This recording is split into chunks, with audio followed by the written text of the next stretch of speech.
What does the West Philippine Sea truly mean for us? It's not just a matter of geography, it's about our sovereignty and national pride. We must understand what we are fighting for, why, and how. As Filipinos, we can contribute to this battle. In this video, we will explain the issue to help our people know the importance of the West Philippine Sea to the life of every Filipino and understand the need to unite in safeguarding our nation's future. The West Philippine Sea is part of the South China Sea, where China claims almost 90% of the area. This region is rich in marine biodiversity, oil deposits, and natural gas, which serve as a source of livelihood to many Filipinos. The South China Sea is a major trade artery and one of the most important trade routes in the world, with 21% of global trade valued at $3.37 trillion passing through it every year. On its own, China claims to have indisputable sovereignty and is using economic and military power to forcibly impose its will over other claimant nations. In contrast, the Philippines pursues its rights through diplomatic means and transparency initiatives, a strategic approach aimed to show our strong and firm resolve to assert our sovereign rights and jurisdiction based on international law. This initiative therefore involves sharing of information openly to let the whole world know what is happening in the West Philippine Sea. This transparency is intended to foster awareness, develop resilience, and optimize engagement with relevant stakeholders for rules-based international order to prevail. So, how did the conflict begin? In 1947, the Republic of China released a map titled Position of the South China Sea Islands, showing an 11-dashed line around a group of islands in South China Sea which China claimed to own. This declaration was met with strong oppositions from several Southeast Asian nations.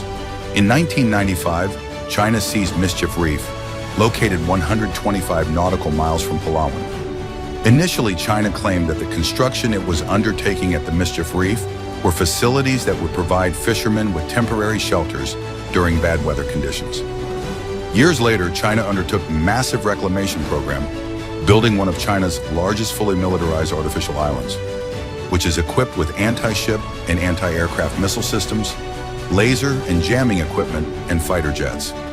In response to China's actions, the Philippines grounded the BRP Sierra Madre at Ayungin Shoal in 1999 to prevent China's occupation of other maritime features within the Philippines' exclusive economic zone. The ship remains a commissioned vessel, and regular resupply missions are conducted to maintain it. In 2012, a standoff occurred at the Scarborough Shoal between Philippine and Chinese vessels. The standoff started when Philippine authorities were about to apprehend Chinese fishermen involved in illegal fishing and harvesting of giant clams and other endangered species. The Chinese Navy intervened, resulting to the standoff. In an effort to ease the tension, the Philippines eventually withdrew its vessels from the area. China did not return the favor. Instead, it took advantage of this move to permanently occupy the shoal. Because of this incident, the Philippines took a bold step by filing an arbitration case against China in 2013, challenging its actions in the South China Sea under the United Nations Convention on the Law of the Sea. Despite China's refusal to participate, the tribunal proceeded in hearing the petition and ruled in favor of the Philippines in 2016, issuing 6 important points in support to the Philippine position. First, the 9-dash line is illegal and has no basis in international law. Second, the high tide features of the Spratly Islands and Scarborough Shoal are not islands entitled to an EEZ and continental shelf. Third, China violated the sovereign rights of the Philippines in its EEZ and continental shelf. Fourth, China violated the traditional fishing rights of Filipinos at Scarborough Shoal. Fifth, China destroyed the marine environment of the South China Sea because of its artificial island building and the harvesting of endangered species. And sixth, the dangerous maneuvers of Chinese vessels against Philippine vessels at the Scarborough Shoal violated UNCLOS. China rejected the arbitral award, which several countries considered to be legal and binding, with complete disregard to the ruling and to international conventions on maritime safety. China has escalated its illegal, coercive, aggressive, and deceptive actions in the West Philippine Sea, which include dangerous maneuvers, use of water cannons and blinding lasers, ramming installation of floating barriers to prevent our fishermen from entering the shoal, and acts of disinformation. In defending our sovereignty, President Ferdinand Marcos Jr. has emphasized that no part of the Philippines will be yielded to any foreign power while maintaining friendly relations globally.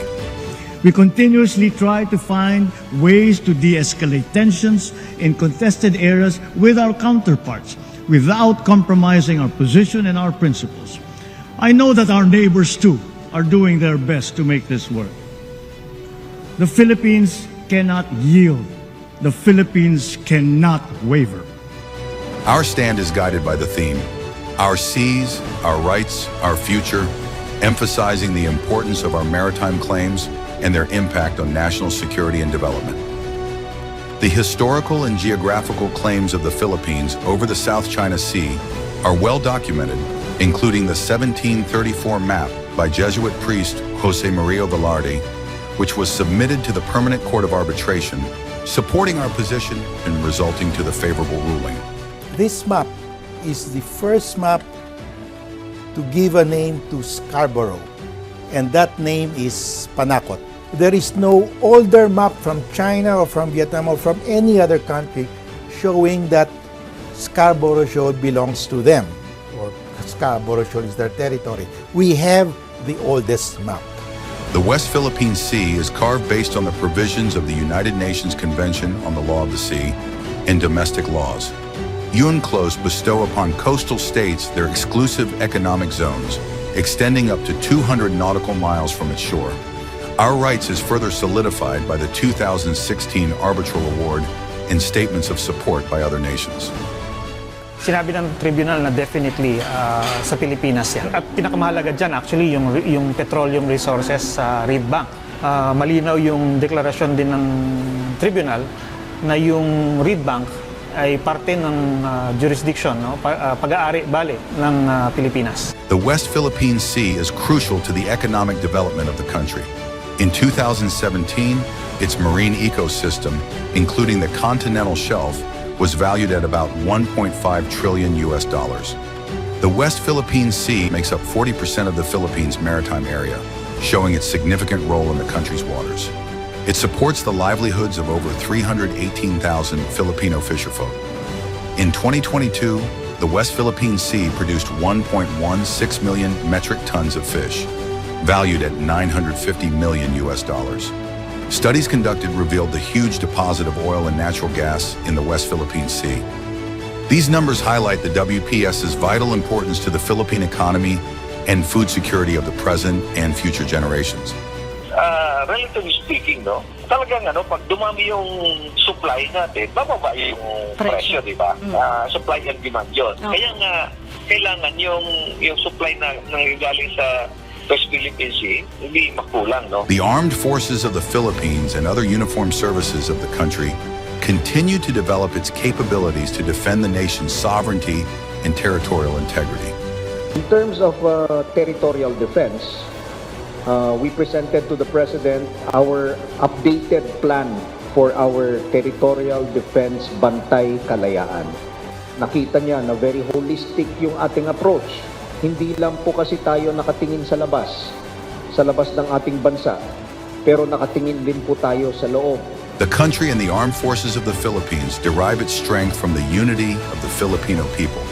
Together, we will stand strong in promoting our national interests and in defending what rightfully belongs to the Filipino people. Ang West Philippine Sea ay hindi katang-isip natin lamang. Ito ay atin. At ito ay mananatiling atin hanggat nag-aalab ang diwa ng ating minamahal na bansang Pilipinas.